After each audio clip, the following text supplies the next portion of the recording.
The smell of bleach clung to my skin like a desperate lover. No matter how many times I scrubbed my hands, that chemical scent followed me home every night. A reminder of the life I couldn't escape. My fingers were cracked and red, betraying my occupation to anyone who bothered to look. Not that anyone ever did. I adjusted the threadbare strap of my bag as I hurried across the hotel's massive underground parking garage, my footsteps echoing in the concrete cavern. 6 hours of scrubbing bathrooms and changing sheets at the Valentia Grand Hotel had left me with an aching back and feet that screamed with each step. But I couldn't afford to slow down. Ms. Reynolds, the head of housekeeping, had warned me 3 times already about clocking out late. "One more tardy, Ellis, and you're done," she'd said, her penciled eyebrows arched with the satisfaction of someone who enjoyed wielding what little power she had. I checked my watch, a cheap plastic thing with a cracked face that had belonged to my mother. 3:57 p.m., 3 minutes to get upstairs and clock out. I quickened my pace, my non-slip shoes squeaking against the polished concrete. That's when I heard it. The purr of an engine that sounded like it cost more than what I'd make in 10 years. The sound echoed through the garage, bouncing off the walls in a way that made it impossible to tell which direction it was coming from. I pressed myself against a concrete pillar, not wanting to be in anyone's way. In a place like the Valentia, people who drove cars that sounded like that didn't stop for maids. The black SUV rounded the corner, moving with a predatory grace that made the hairs on my neck stand on end. It glided to a stop about 20 feet from where I stood, the windows tinted so dark they looked like portals into another dimension. I noticed there were no license plates. The rear door opened, and I caught a glimpse of a polished leather shoe before ducking my head down. I'd learned early on at the Valentia that the wealthy guests preferred staff to be invisible. We were supposed to clean their messes and disappear, like magic little worker bees that never made eye contact or had the audacity to exist in their presence. I was so focused on becoming one with the pillar that I didn't notice the paper that slipped from my bag. The final notice from New England Medical Center. The one threatening to send my father's medical bills to collections if I didn't make a payment by the end of the week. A gust of wind from the garage entrance sent the paper skittering across the concrete, directly into the path of the black SUV. My heart stopped. I lunged forward without thinking, desperate to grab it before it disappeared under the vehicle, or worse, was seen by whoever was exiting the car. My fingers had just closed around the edge of the paper when a different hand came down on mine. A man's hand. Large, with a gold signet ring on the pinky finger, the skin olive-toned and warm against my perpetually cold fingers. Time seemed to stop as I followed the hand up to a crisp white cuff, secured with what looked like actual gold cufflinks, then up a tailored sleeve to broad shoulders, encased in a suit that probably cost more than my rent for a year, and finally, to a face that made my breath catch in my throat. Dark eyes studied me with an intensity that made me want to shrink into myself. They weren't just brown, they were nearly black, framed by thick lashes any woman would envy. His face was all sharp angles, cheekbones that could cut glass, a strong jaw darkened with precisely maintained stubble, and lips pressed into a thin line. His hair was ink black, swept back from his forehead with just a single rebellious strand falling across his brow. But it wasn't his devastating good looks that made my stomach twist into knots. It was the absolute stillness about him. He held himself like a predator, assessing whether I was prey worth pursuing or too insignificant to bother with. I'm sorry, I stammered, trying to pull my hand away, but his grip tightened ever so slightly. His gaze flickered to the paper beneath our hands, and I watched as those dark eyes scanned the medical bill. My cheeks burned with humiliation. $24,000 in debt displayed for a complete stranger to see. And not just any stranger, but one who probably spent that much on a watch. "Please," I whispered, giving another tug on the paper. "I need to go." He released both my hand and the bill so suddenly I nearly toppled backward. I clutched the paper to my chest, crumpling it in my desperation to hide my shame. "You work here." It wasn't a question.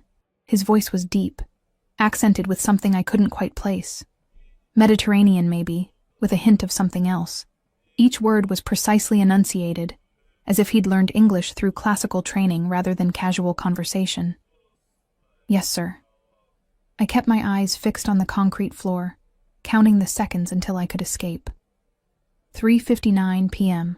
1 minute to clock out. I was going to be late. Look at me. D.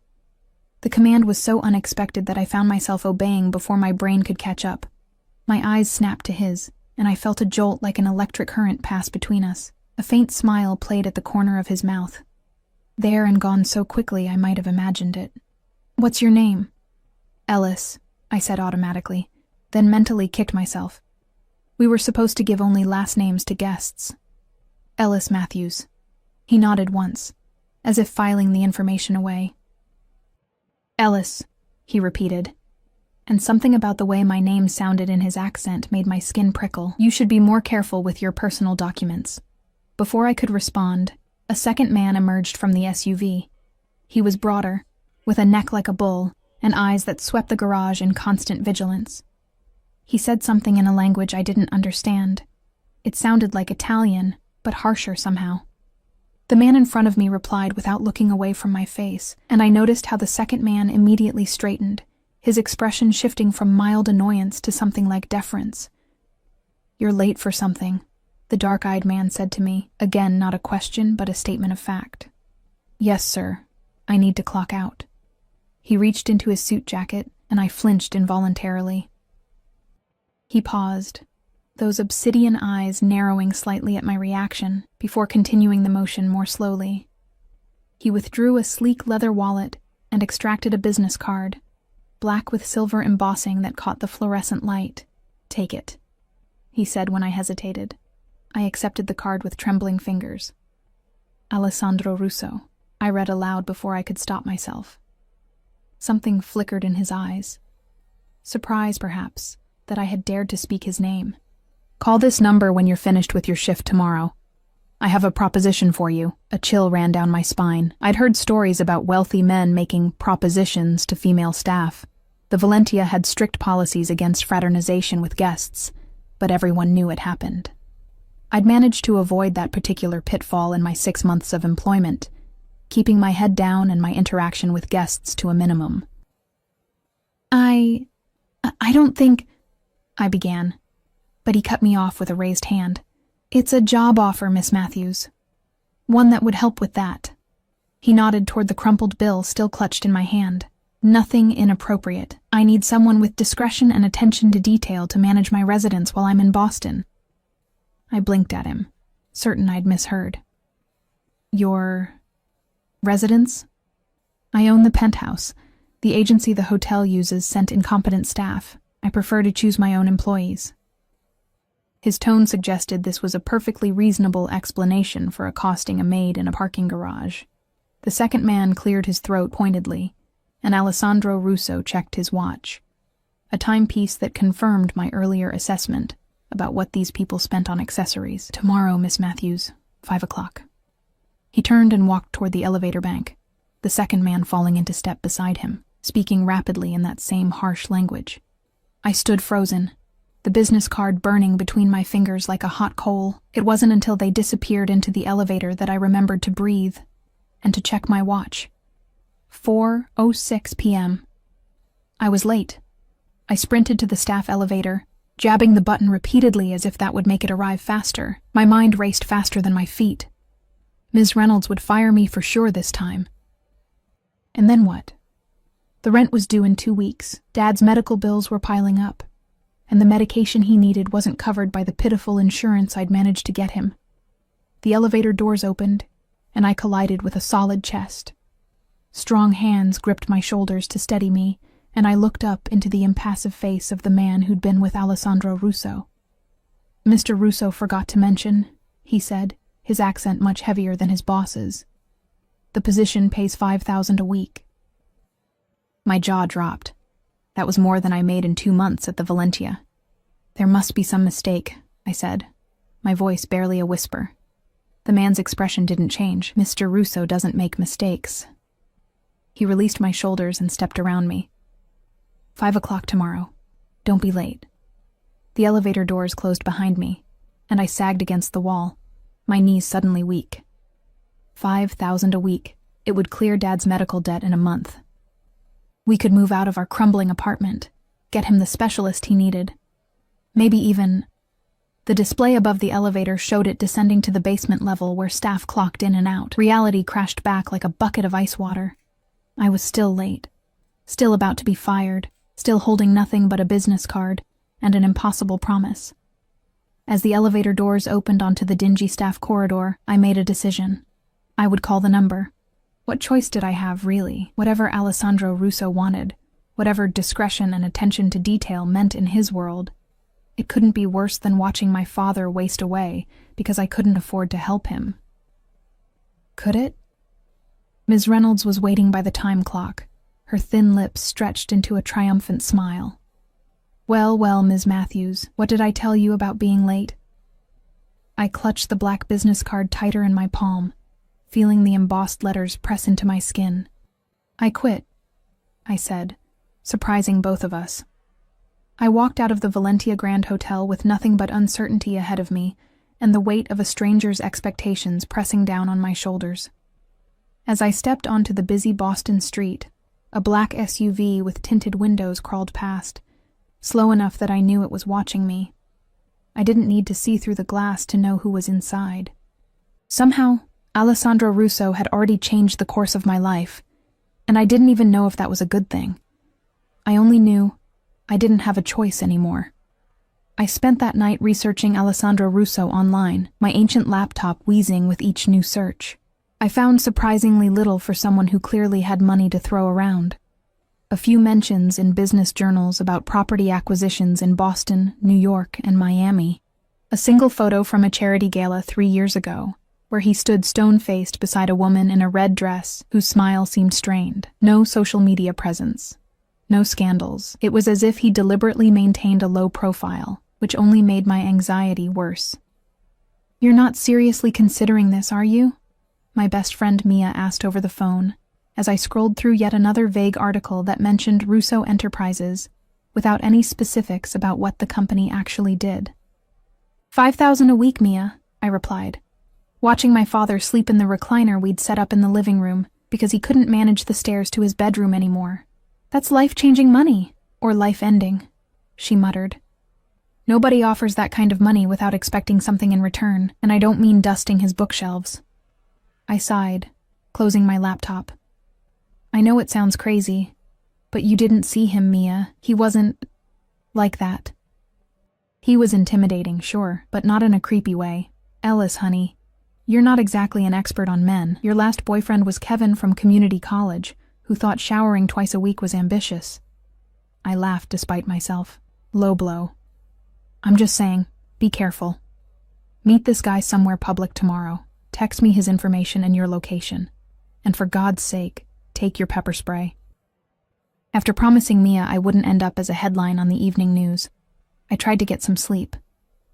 But every time I closed my eyes, I saw Alessandro Russo's penetrating gaze, felt the warmth of his hand on mine, heard the precise way he'd pronounced my name. Morning came too quickly. I spent the day caring for Dad, making his meals, helping him with his physical therapy exercises, and trying not to think about what 5 o'clock would bring. As the hour approached, I changed clothes 3 times, finally settling on a simple blue dress that was the nicest thing I owned, though it was years out of style and slightly too big after months of skipping meals to make ends meet. "You look pretty," Dad said from his recliner, his voice raspy from the medications that were supposed to be helping his pulmonary fibrosis but seemed to only make him weaker. "Got a date?" I forced a smile. "Job interview, actually. I quit the hotel yesterday." His eyebrows rose in surprise. "Thought you needed that job." "Something better came up," I said, kissing his forehead. "Don't wait up, okay? Mrs. Petrov from next door will check on you at 8. At 4:45, I stood on the sidewalk outside our apartment building, the business card clutched in my sweaty palm. I took a deep breath and dialed the number. It rang only once before a man's voice answered. Not Alessandro, but the second man from the garage. "Address," was all he said. I gave him our address, my voice shakier than I wanted it to be. "Wait outside. 5 minutes." The call ended. True to his word, exactly 5 minutes later, the same black SUV from yesterday pulled up to the curb. The back door opened, but it wasn't Alessandro inside, just the broad-shouldered man from before.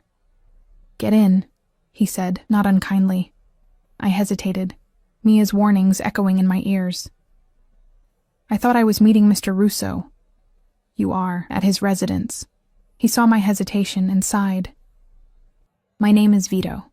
I've worked for Mr. Russo for 15 years. He sent me to collect you because he's in a meeting. You're safe." Something about the matter-of-fact way he said it made me believe him.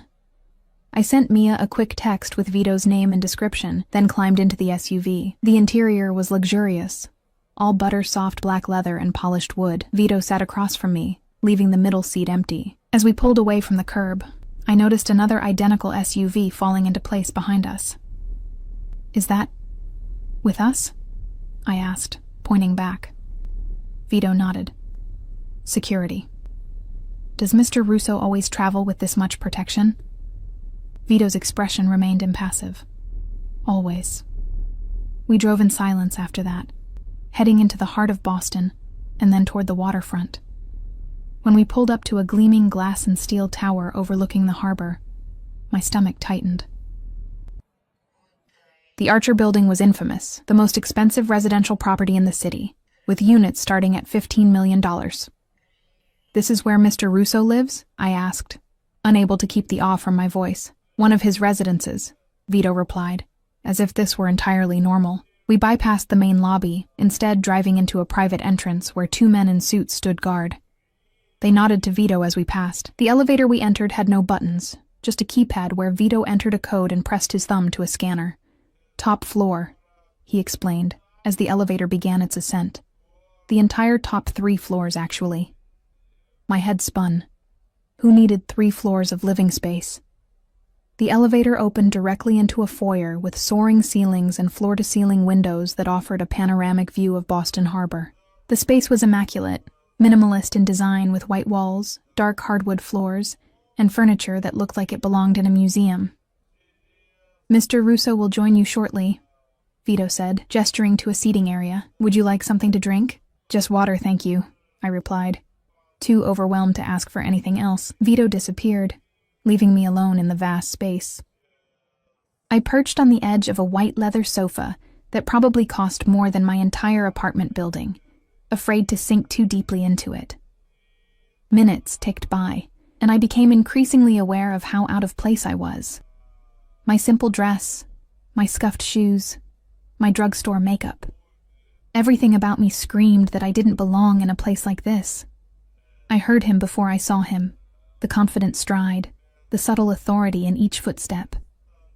Alessandro Russo entered the room, not from the elevator, but from a hallway to the left, dressed in another impeccable suit, this one a deep navy that made his olive skin glow in the late afternoon light. He wasn't alone. A man in a gray suit walked beside him, speaking rapidly in Italian.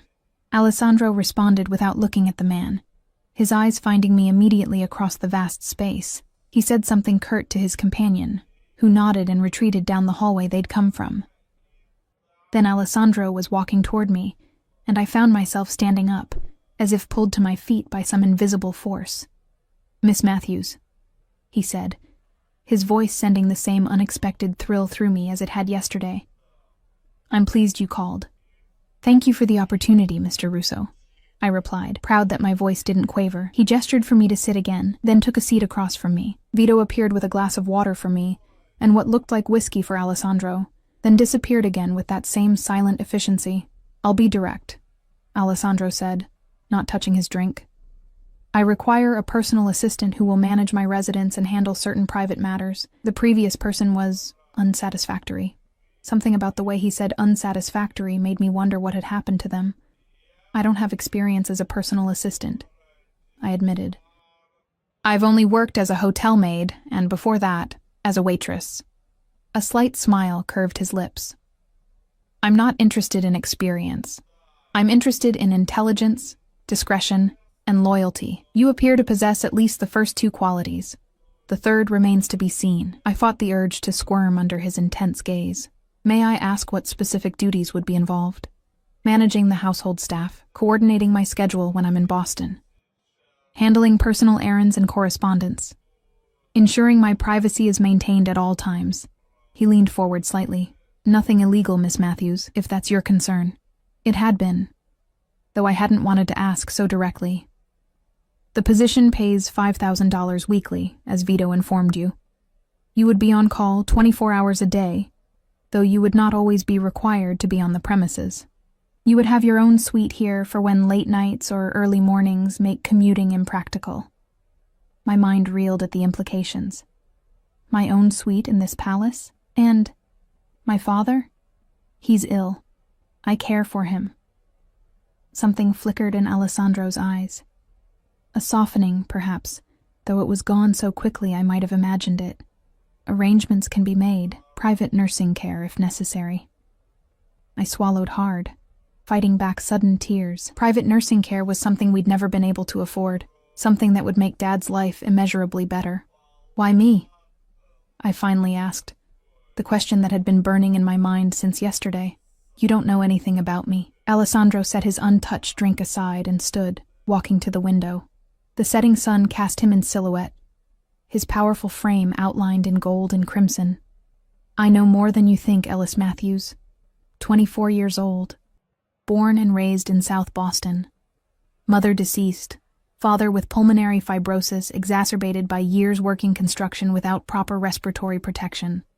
Community college dropout to care for him when he became too ill to work. No criminal record. No significant romantic attachments. Responsible for a medical debt that will take you approximately 15 years to pay off at your current income. My blood ran cold. How could he possibly know all that? I'd only met him yesterday. He turned from the window, his expression unreadable. I make it my business to know who I invite into my life, Miss Matthews, even temporarily. The question isn't why you, but why not you? You need money desperately. I need someone who understands the value of what I'm offering and won't take it for granted. So I'm just convenient? The words slipped out before I could stop them. For the first time, I saw genuine amusement in his dark eyes. There is nothing convenient about you, Ellis Matthews. The way he said my full name, like he was savoring each syllable, made heat rise to my cheeks. Before I could respond, the elevator doors opened, and a woman strode in as if she owned the place. She was stunningly beautiful, with sleek black hair pulled into a severe ponytail and a red dress that clung to every curve. She stopped short when she saw me, her perfectly sculpted eyebrows rising in surprise. "Alessandro," she said, her voice laced with a similar accent to his. "I didn't realize you had company." The temperature in the room seemed to drop 10 degrees. Alessandro's posture stiffened, the momentary warmth I'd glimpsed vanishing completely. "Valentina," he replied coldly. "I wasn't expecting you, clearly." Her eyes raked over me dismissively before returning to Alessandro. "We need to talk. Alone." "Miss Matthews and I are in the middle of an interview," Alessandro said, his tone making it clear he had no intention of cutting our meeting short. Valentina's perfect red lips curved into a smile that didn't reach her eyes. "An interview? For what position exactly?" The insinuation in her tone made my cheeks burn hotter. I began to stand, wanting nothing more than to escape this awkward situation, but Alessandro's sharp glance kept me in my seat. "Personal assistant," he said to Valentina. "Miss Matthews, please excuse us for a moment. Feel free to explore the main living area. Vito will show you around." As if summoned by his name, Vito appeared at my side, gesturing for me to follow him. I stood on shaky legs, hyper-aware of Valentina's scrutiny as I walked past her. Just before we turned the corner, I heard her hiss something in Italian, her voice dripping with disdain. Alessandro's reply was too low for me to catch, but the steel in his tone required no translation. "Don't mind Ms. Ricci," Vito said once we were out of earshot. "She's Mr. Russo's business associate." The hesitation before business associate spoke volumes.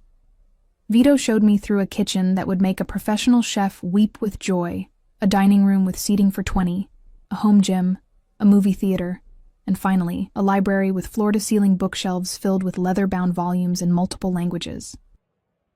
"This would be your office," he said, indicating a smaller room adjoining the library.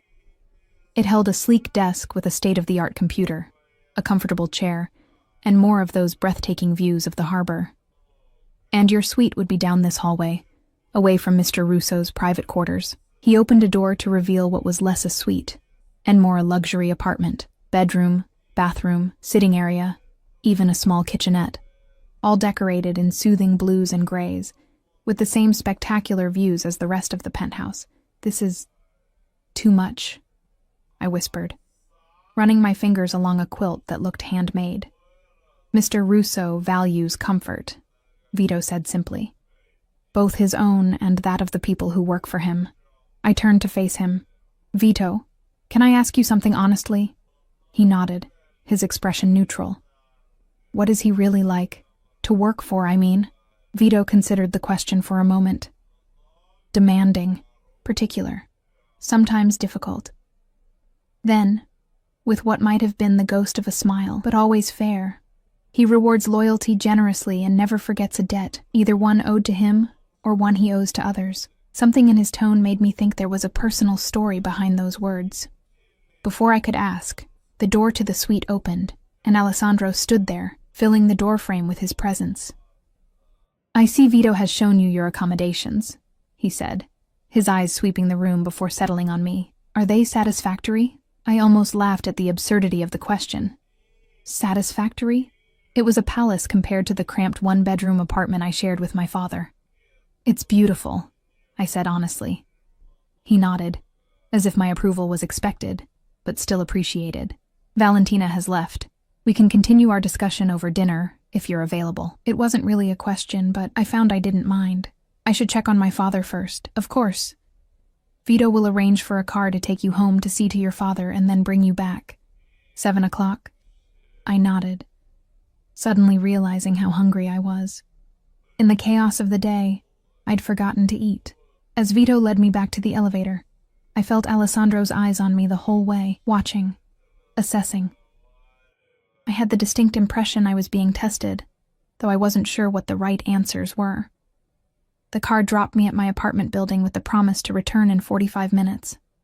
I rushed up the 3 flights of stairs, my mind still reeling from the opulence I'd just witnessed.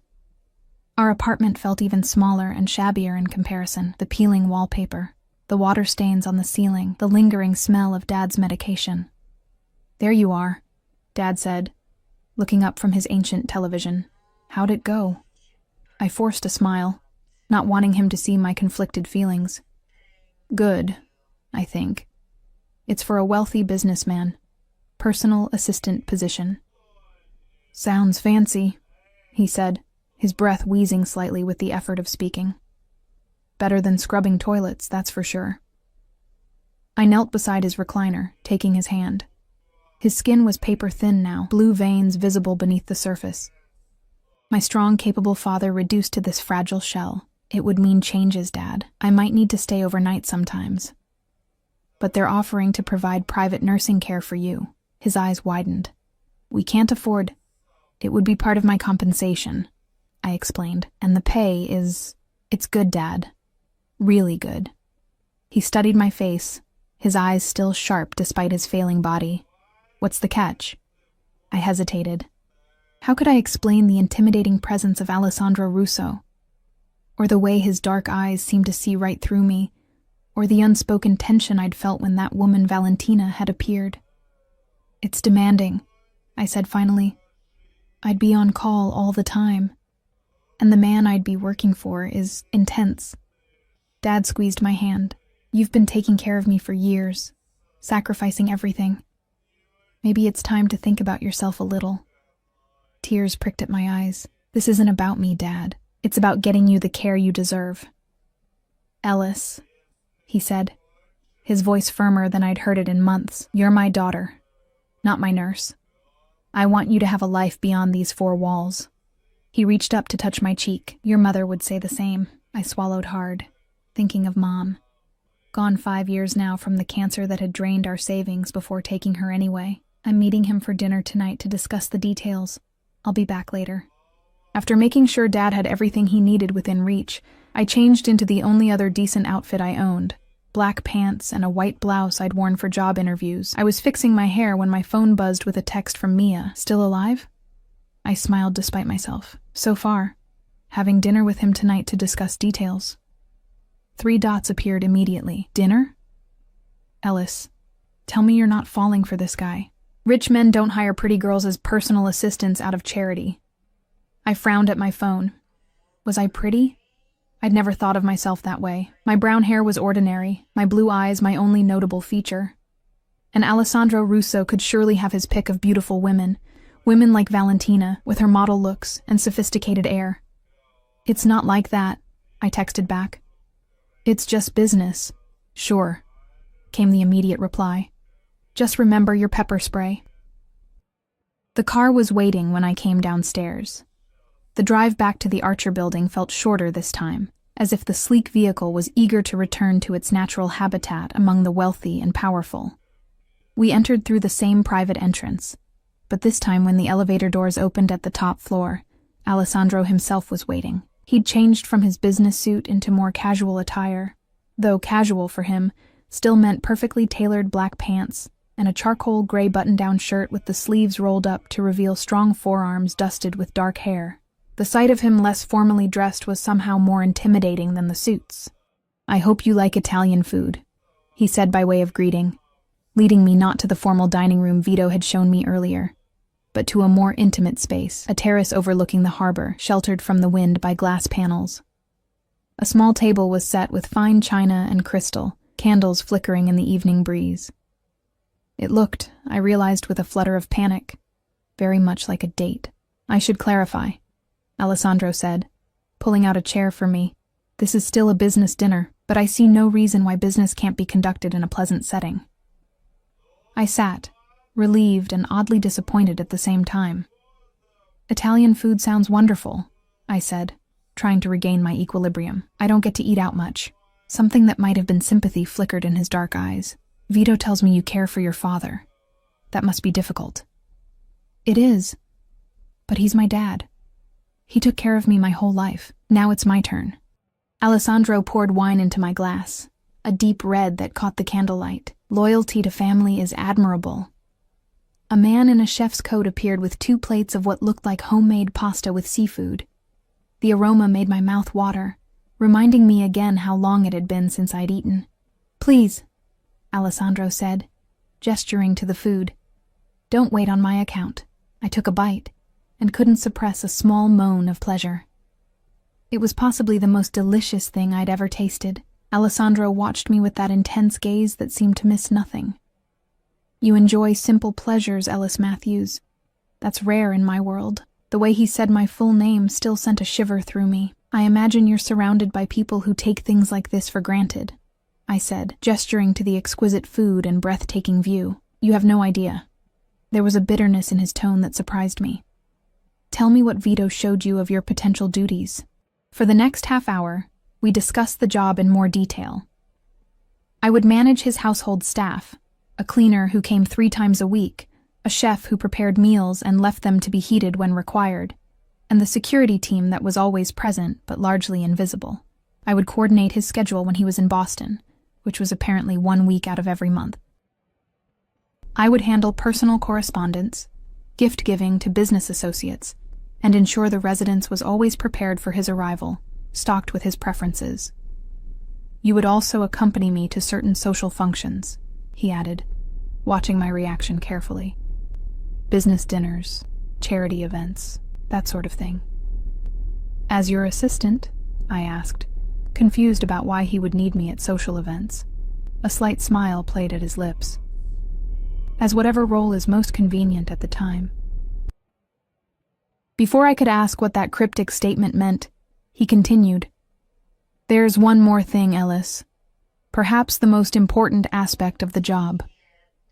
He set down his fork and fixed me with that penetrating stare. "Discretion. Absolute, unwavering discretion about what you see, what you hear, and who visits my residence." The intensity of his gaze made my skin prickle. "Mr. Russo, what exactly is it that you do?" "Import-export, primarily. Real estate development, some investment banking." His tone was casual, but something in his eyes warned me not to press further. "My business requires a certain level of privacy." A chill ran down my spine as pieces began to fall into place. The excessive security, the untraceable business holdings I'd found online, the way people deferred to him. Alessandro Russo wasn't just wealthy. He was powerful in a way that existed in the shadows. Are you involved in something illegal? The question slipped out before I could stop it. Instead of being offended, he looked almost amused. Would that change your answer, Ellis? I thought about my father, about the medical bills, about the 15 years it would take me to pay them off at my current rate. It would depend on what it was, I said honestly. He studied me for a long moment, then laughed, a genuine laugh that transformed his severe features, making him look younger and almost boyishly charming. I appreciate your honesty. No, nothing you would be involved with would be illegal. I keep my business and personal lives quite separate. Relief washed over me, though a nagging doubt remained. Then why all the security? The privacy? In my position, one accumulates competitors, people who would use any leverage they could find. His expression darkened, including those close to me. The memory of Valentina's cold stare flashed through my mind. Is that why you need someone with no significant romantic attachments? I asked, quoting his earlier assessment of me.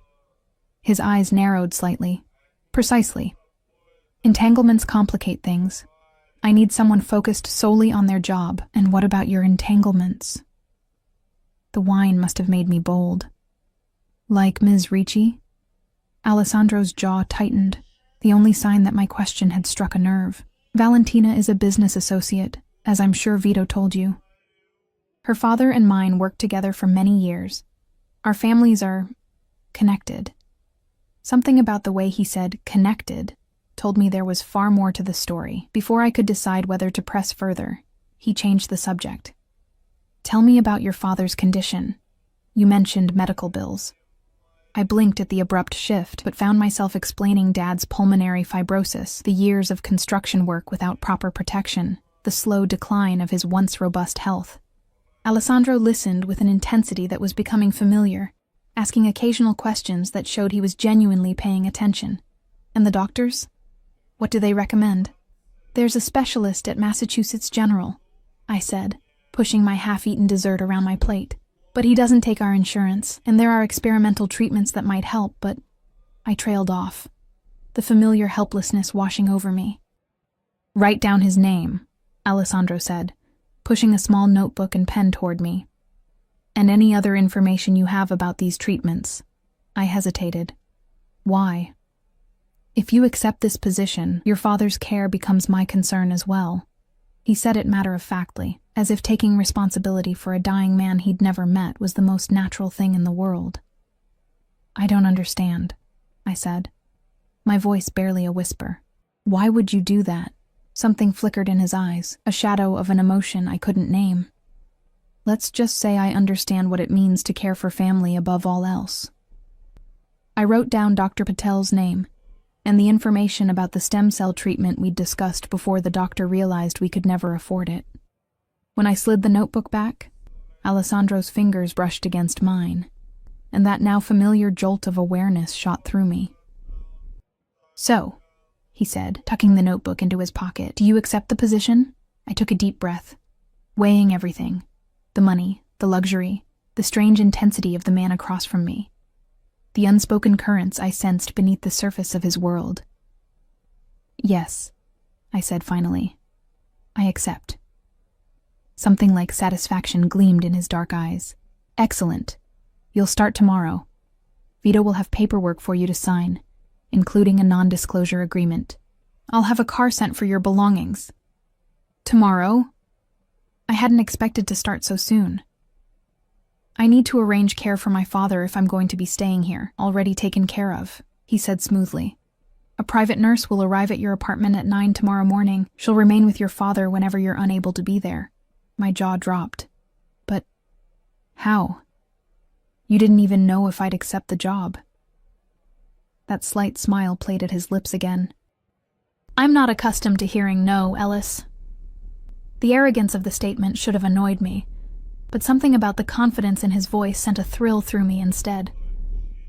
As we finished our meal, Alessandro's phone buzzed. He glanced at it, his expression darkening momentarily before he composed himself. "Excuse me, I need to take this." He stood and moved to the far corner of the terrace, speaking in rapid Italian that sounded tense even to my untrained ear.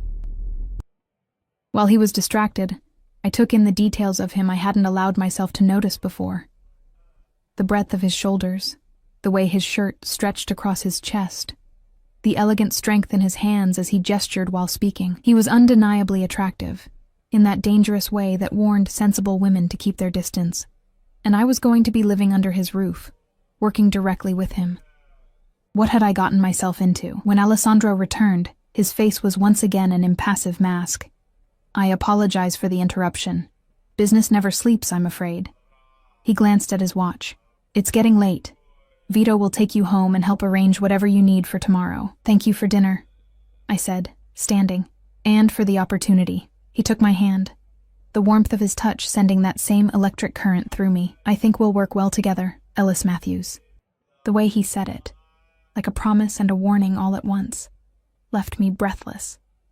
Vito appeared as if summoned telepathically, ready to escort me downstairs. Before we reached the elevator, I heard Alessandro call my name. I turned to find him watching me with an intensity that made my heart skip. "One last thing," he said. "The dress you're wearing tomorrow night should be black. We're attending an event at the Symphony." I blinked in confusion. "I don't own anything suitable for the Symphony." Something like satisfaction flickered in his eyes. "There will be several options delivered to your suite tomorrow. Choose whichever you prefer." With that, he turned and walked away, leaving me staring after him with the distinct feeling that my life had just changed irrevocably, and that Alessandro Russo had planned it that way all along. Vito said nothing as we rode the elevator down, but I caught the hint of a knowing look in his eyes. Only when we were in the car did he break his silence. "Mr. Russo rarely takes an interest in new employees," he said, his eyes meeting mine in the rearview mirror. "You've made quite an impression." "Is that a good thing?" I asked, uncertain. Vito's expression gave nothing away. "That depends entirely on you, Miss Matthews." As we drove through the nighttime streets of Boston back toward my shabby apartment, I couldn't shake the feeling that I was leaving more than just a job interview behind. I was crossing a threshold into a world I didn't understand, with rules I didn't know, led by a man who seemed to see something in me that I couldn't see myself. Whether that was a blessing or a curse remained to be seen. Morning came with a flurry of activity. True to Alessandro's word, a private nurse arrived at precisely 9, a kind-faced woman in her 50s named Maria, who spoke with a slight Portuguese accent and immediately put my father at ease. She came with equipment I'd never been able to afford: a portable oxygen concentrator that would give Dad more mobility, a specialized recliner that would help with his breathing, and a stack of prescriptions already filled. "Mr. Russo was very specific about your father's care," she explained, as she efficiently organized Dad's medications. "I have your number if anything changes, but don't worry. I raised 5 children and cared for my own parents at the end. Your father is in good hands." Dad watched this transformation of our lives with a mixture of amazement and suspicion. "Ellis, are you sure about this?" he asked when Maria stepped away to take a call. "Feels like we're making a deal with someone we don't really know." I squeezed his hand. "I'm sure about getting you proper care," I said. "The rest, I'll figure it out." By noon, 2 men in suits had arrived to transport my meager belongings to Alessandro's penthouse. I hadn't realized how little I owned until I saw it all packed into just 3 boxes: clothes, toiletries, a few books, and the small wooden box that contained Mom's jewelry. "Is this everything, Miss Matthews?" one of the men asked, looking around our apartment as if expecting to find more. "Yes," I said, embarrassed by the stark evidence of my poverty. "That's it." Saying goodbye to Dad was harder than I expected. Though I'd only be across town and could visit often, it felt symbolic somehow, like I was leaving not just our apartment, but the life we'd known together. "I'm proud of you," Dad said, hugging me weakly. "Your mother would be too. Just be careful, okay? Men with that kind of money, they're used to getting what they want." I swallowed hard, not wanting him to see my own doubts. "I'll call you tonight, and I'll be back tomorrow to check on you."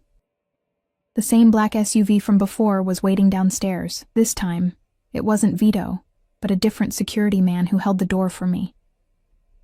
As we drove to the Archer building, my phone buzzed with a text from Alessandro himself. Meeting running long. Vito will see you settled. Dress fitting at 2. Be ready at 7. No please. No thank you. Just commands, issued with the confidence of someone who expected to be obeyed. I was beginning to understand that Alessandro Russo operated in a world where his word was law.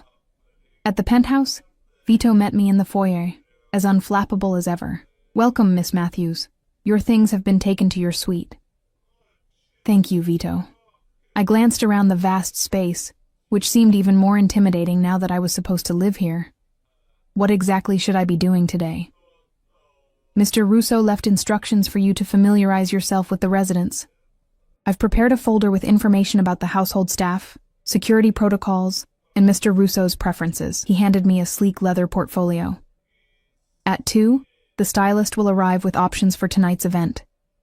At 7, you and Mr. Russo will depart for the Symphony Gala. I followed Vito to what would be my office, taking the folder and trying to look more confident than I felt. What is tonight's event exactly? A charity gala benefiting the Boston Symphony Orchestra. Very formal. Mr. Russo is a major donor. Vito paused, seeming to consider his next words carefully. You'll be meeting many of Boston's elite. Mr. Russo's business associates will be present. It would be best to observe more than engage. The warning was clear. Don't embarrass Alessandro by saying the wrong thing to the wrong person. I understand, I said, though I was increasingly uncertain that I did. What role was I supposed to be playing? Assistant? Companion? Arm candy? Vito left me to review the folder's contents, which proved to be meticulously organized. Alessandro's preferences were catalogued with military precision: how he liked his shirts laundered, which brand of coffee he drank, imported from Italy of course, which newspapers should be delivered daily, in both English and Italian, which calls should be put through immediately, and which could wait. I was studying a section on security protocols, surprisingly extensive and stringent, when a soft knock at the door interrupted me. A petite woman with a French accent introduced herself as Celeste, Alessandro's personal stylist, and led me to my suite where several garment bags awaited. Mr. Russo was very specific, she said, unzipping the first bag to reveal a black gown that looked like liquid night. Nothing too revealing, nothing too youthful. Elegant, understated. One by one, she revealed 5 gowns, each more beautiful than the last. All black, as Alessandro had specified, but varying in style from sleek and modern to classically glamorous. I'd never worn anything remotely like them in my life. These can't be for me, I said, touching the delicate beading on one dress with reverent fingers. Celeste smiled knowingly. Mr. Russo insisted these are to be yours, not borrowed, along with appropriate accessories, of course.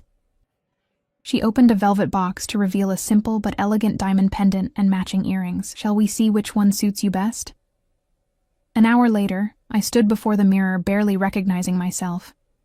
The dress we'd chosen was deceptively simple, a floor-length column of black silk with a modest slit that revealed just a hint of leg when I walked. The back dipped lower, exposing my shoulder blades in a way that felt daringly elegant without being inappropriate. With the diamonds at my throat and ears, and my hair swept up in a simple chignon, I looked like someone who belonged in Alessandro's world, at least on the outside. Perfect, Celeste declared. Mr. Russo will be pleased. The thought sent a flutter of something, anxiety, anticipation, through my stomach. I spent the rest of the afternoon memorizing the contents of the folder, trying to absorb every detail of how Alessandro liked his life organized. When 6 o'clock came, I changed into the gown, my hands shaking slightly as I fastened the delicate clasp of the diamond necklace. A makeup artist and hairstylist arrived to put the finishing touches on my transformation, working with quiet efficiency. By 6:50, I stood in the foyer, waiting and trying not to fidget. I heard the elevator doors open and turned to see Alessandro step into the penthouse, still on a call, speaking rapid Italian into his phone. He wore a tuxedo that fit him as if it had been molded to his powerful frame, his dark hair slightly tousled as if he'd been running his hand through it in frustration. He stopped mid-sentence when he saw me, his dark eyes widening slightly. For a moment he just stared, and I fought the urge to shrink under the intensity of his gaze. Then he said something curt into the phone and ended the call. Ellis, he said, his accented voice washing over me. You look appropriate. Coming from anyone else, it would have been an insult. But from Alessandro, with his eyes still taking in every inch of me, it felt like high praise. Thank you, I said, trying to keep my voice steady. The dress is beautiful. He approached, closing the distance between us with a predatory grace that made my pulse quicken. When he reached me, he circled slowly, examining me from all angles like a collector appraising a new acquisition. I felt my cheeks flush under his scrutiny. The diamonds suit you, he said finally, coming to stand before me again. Simple, elegant, not trying too hard to be something they're not. I wasn't sure if he was still talking about the jewelry or if there was a message for me in his words. Tonight, he continued, you'll be introduced as my personal assistant. You'll stay close, observe, and say as little as possible. If anyone asks about your background, keep it vague. You're new to Boston, recently hired for your organizational skills. Nothing more. Why the secrecy? I asked. It's not like being a personal assistant is suspicious. A shadow passed over his face. In my world, Ellis, people are constantly looking for weaknesses to exploit. New staff, new associates. They're examined for vulnerabilities. The less they know about you, the better. This seemed excessive for an executive, even a wealthy one, but I nodded my agreement. I understand. Good. He reached into his pocket and withdrew a small velvet box. One more thing. He opened it to reveal a slim platinum bracelet set with small diamonds that matched my necklace and earrings. Before I could react, he took my wrist in his hand, that same electricity shooting through me at his touch, and fastened the bracelet himself. His fingers lingered on my pulse point, and I wondered if he could feel how rapidly my heart was beating. This, he said softly, is not just jewelry. If you press here and here simultaneously, he showed me two of the diamonds that were positioned opposite each other. It will alert Vito and my security team immediately. Use it if you ever feel uncomfortable or threatened. I stared at the bracelet, then at Alessandro. Why would I need something like this at a symphony gala? His expression turned grim. Because not everyone who smiles at you tonight will be a friend, Ellis. Some will be very dangerous people indeed. With that cryptic warning, he offered me his arm. Shall we? The car ride to Symphony Hall was silent. Alessandro absorbed in his phone while I tried to calm my nerves.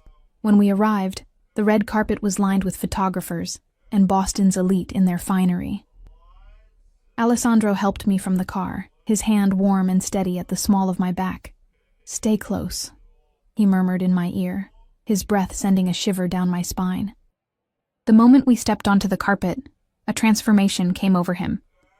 His usually stern expression softened into a charming smile that didn't quite reach his eyes. He nodded to acquaintances, shook hands with businessmen, kissed the cheeks of elegant women, all while keeping me tucked against his side, his hand never leaving my back. I was introduced over and over as my new assistant, Ellis Matthews, with no further explanation.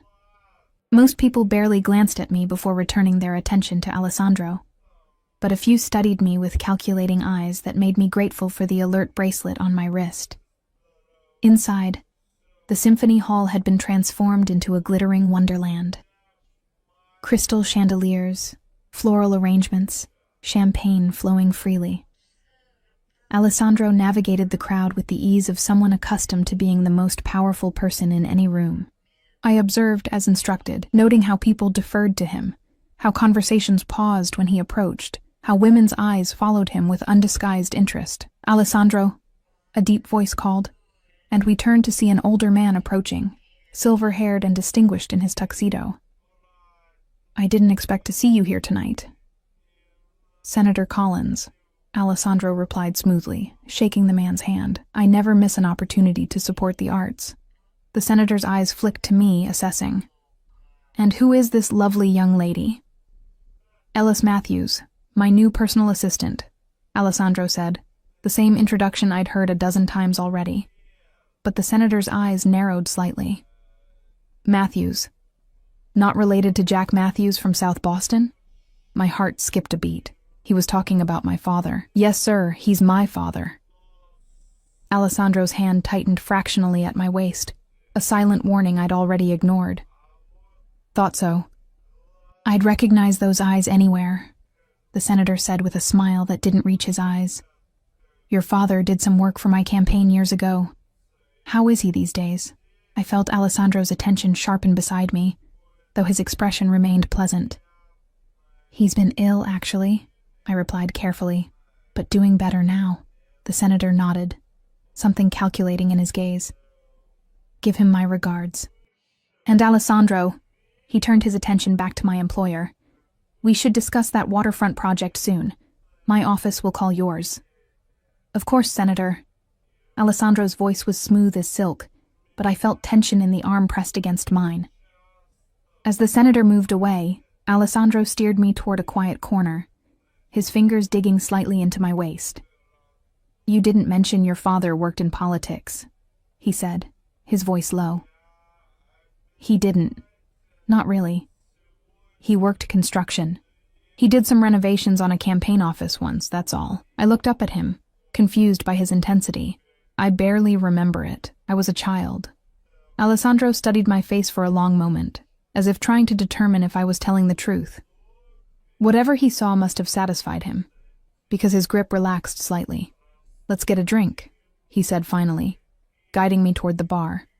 As the evening progressed, I began to notice patterns in Alessandro's interactions. He was charming, but reserved with most people, deflecting personal questions with practiced ease. With certain men, older, powerful-looking types, he was more deferential, though it seemed to cost him something to be so. And whenever Valentina Ricci appeared across the room, his entire body would tense, though his face revealed nothing. She was there with another man, silver-haired and distinguished, probably in his 60s. They made a striking couple, her youth and beauty a stark contrast to his age and gravitas. Whenever they came near us, Alessandro would steer me in another direction, avoiding direct contact. Who is that man with Ms. Ricci? I finally asked during a quiet moment. Alessandro's jaw tightened. Marco Ricci. Her father. A business associate. The way he said business associate made me think it was a significant understatement. Before I could ask anything else, Valentina herself appeared before us, her red dress ensuring she was the center of attention wherever she went. Alessandro, she purred, leaning in to kiss his cheek. Her eyes flicked to me with thinly veiled disdain. And your assistant. How quaint. Valentina, Alessandro replied, his tone cool but polite. You look lovely as always. She preened at the compliment. Father's been looking for you all evening. He's not pleased about the Chicago situation. Something dangerous flashed in Alessandro's eyes. This isn't the place, Valentina, she smiled, cat-like. Of course not. Just delivering the message. Her attention shifted to me. Enjoying your first gala, little assistant?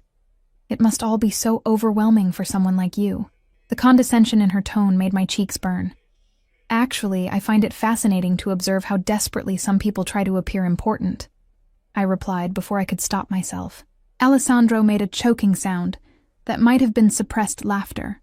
Valentina's eyes widened in shock before narrowing dangerously. You should teach your pet better manners, Alessandro, she hissed. And you should remember that you're speaking to someone under my protection, he replied. All traces of amusement gone, a courtesy I can easily withdraw from you as well. The threat hung in the air between them. Valentina's face paled slightly before she recovered her composure. Father expects you for dinner tomorrow night. Don't be late. With that, she stalked away, her red dress aflame cutting through the crowd. Alessandro's hand at my waist guided me in the opposite direction. That was unwise, he murmured, though I detected a note of approval in his voice. She was incredibly rude, I said, still bristling. Yes, she was. But Valentina Ricci is not someone you want as an enemy, Ellis. Is she your girlfriend? The question burst out before I could reconsider. Alessandro looked genuinely startled, then grimaced. No, never. Our families have expectations, but no. Valentina and I have a complicated history, but not that. Relief washed through me. followed immediately by confusion about why I should feel relieved at all. Alessandro Russo was my employer, nothing more. His romantic entanglements were none of my business. As the evening wore on, I began to notice another pattern. How many people seemed afraid of Alessandro, not overtly, but in subtle ways. Conversations that hushed when we approached, nervous laughs when he made mild jokes, the careful way people phrased their questions to him.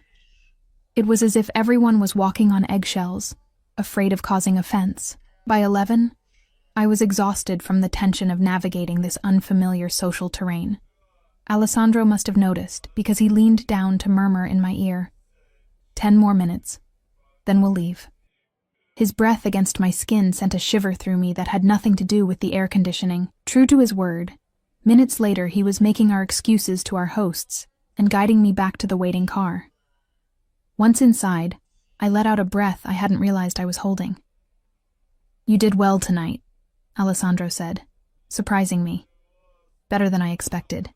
Except for snapping at Valentina," I said with a wry smile. The corner of his mouth lifted. That was unexpected, but not entirely undeserved. We rode in comfortable silence for a few minutes, before I gathered the courage to ask the question that had been burning in my mind all evening. "Alessandro, who are you really? Everyone tonight seemed afraid of you." His expression shuddered, the momentary warmth disappearing. "I told you. Import-export, real estate, banking." "No," I said, surprising myself with my boldness. "It's more than that. The security, the way people treat you, the warnings about danger. You're not just a businessman." He turned to look out the window, his profile sharp against the city lights streaming past. For a long moment, I thought he wouldn't answer. "My father," he finally said, his voice low, "came to this country with nothing. He built something substantial. When he died, I inherited both his business and his enemies." He turned back to me, his dark eyes unreadable. "Does that satisfy your curiosity, Ellis?" It didn't. Not remotely, but I recognized the warning in his tone. "For now," I said quietly. A ghost of a smile touched his lips. "You're braver than you look." When we returned to the penthouse, I expected Alessandro to retreat to his private quarters as he had the night before. Instead, he loosened his bow tie and nodded toward the terrace. "Nightcap?" he offered. "I think we've both earned it." I followed him outside, where the night air was cool but not unpleasant. The city sparkled below us, a carpet of lights stretching to the dark line of the harbor. Alessandro poured 2 glasses of amber liquid from a crystal decanter and handed one to me. "To a successful first day," he said, raising his glass slightly. I took a sip and nearly coughed as the liquor burned its way down my throat. Alessandro's lips twitched in amusement. "Not a whiskey drinker?" "Not really," I admitted, though I took another small sip, rather than appear ungrateful. He leaned against the glass railing, studying me with those intense dark eyes. "Tell me something true about yourself, Ellis Matthews, something that wasn't in the file." I considered the strange request. "I wanted to be a marine biologist when I was young," I said finally. "I was obsessed with the ocean. My mom used to take me to the aquarium every month." "And now?" I shrugged, looking out at the distant harbor. "Now I just try to keep my head above water." He nodded, as if my answer confirmed something for him. "Dreams are luxuries not everyone can afford." "What about you?" I asked. "What did you want to be before this?"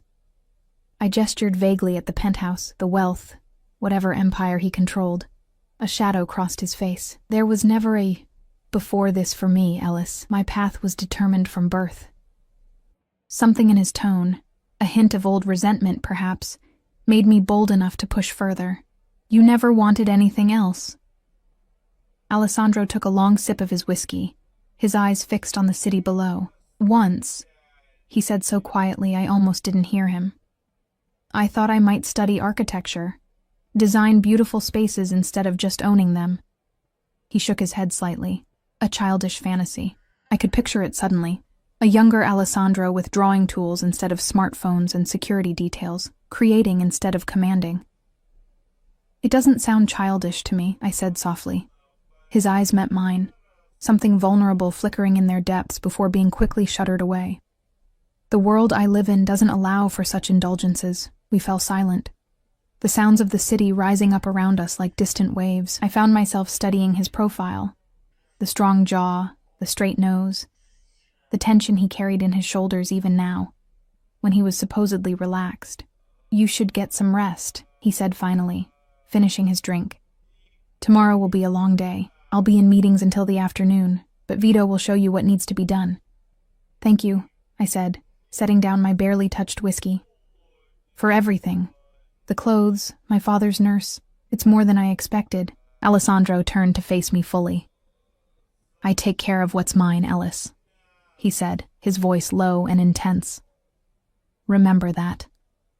A shiver that had nothing to do with the night air ran through me. The possessiveness in his tone should have alarmed me, but instead, it sent a thrill of something dangerous and exciting through my veins.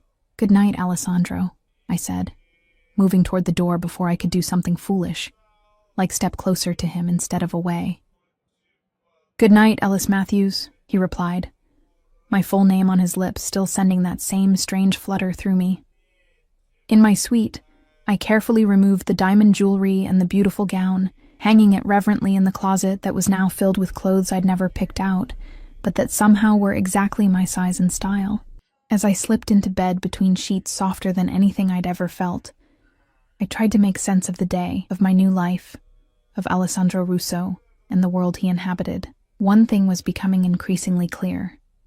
I was being drawn into something much more complex and potentially dangerous than a simple employment arrangement. The question was whether I had the strength and the wisdom to navigate it without losing myself completely.